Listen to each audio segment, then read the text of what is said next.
늑연고를 기증을 써서 치수술을 위해서 이제 상담하러 오신 분들에는 많이 짧아졌다, 처음보다. 기증 늑연골이 흐물흐물하게 이렇게 녹아있는 사람도 있어요. 그러니까 둘 중에서 하나를 선택하라면 자가늑을 선택하는 경우가 많죠.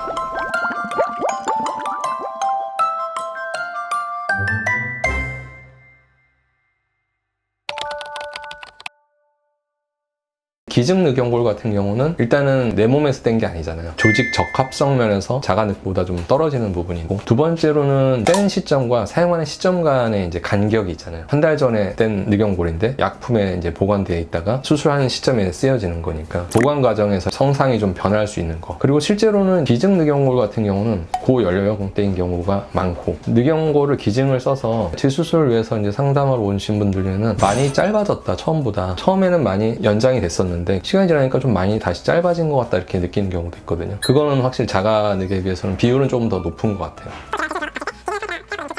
그래서 원장님이 기증늑보다 자가늑을 선호하는 결정적인 이유는 조직 적합성이 높아서 더 안전하고 보관 기간 없이 수술할 때 그걸 바로 떼서 쓸 수 있으니까 최상의 상태일 때 이거를 이제 수술할 때 이용하는 거잖아요. 그러니까 둘 중에서 하나를 선택하라면 자가늑을 선택하는 경우가 많죠. 가장 좋은 재료는 기증늑보단 자가늑이라고 일단 봐야죠.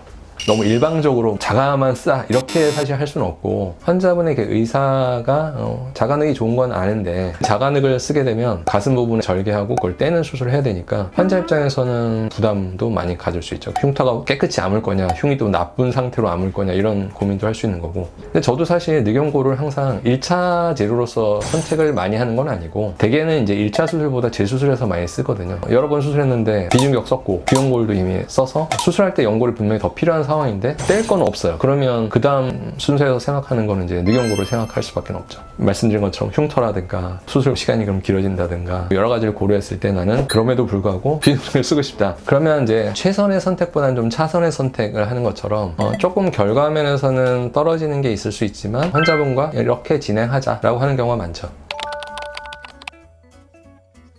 기증늑이 효과가 감소되는 부분이 좀 더 많죠. 이물질이니까 몸 안에서 이렇게 이물 반응에서 흡수율이 더 올라가는 부분이 크다고 봐야죠. 그러니까 어떨 때 깜짝 놀랄 때도 있어. 딱 열어보면 보형물도 썼고 기증을 썼는데 염증 증상 이런 건 전혀 없었어요. 막상 들어가 보면 기증 늑연골이 흐물흐물하게 이렇게 녹아있는 사람도 있어요. 자가늑을 할 경우에는 그런 경우는 없어요.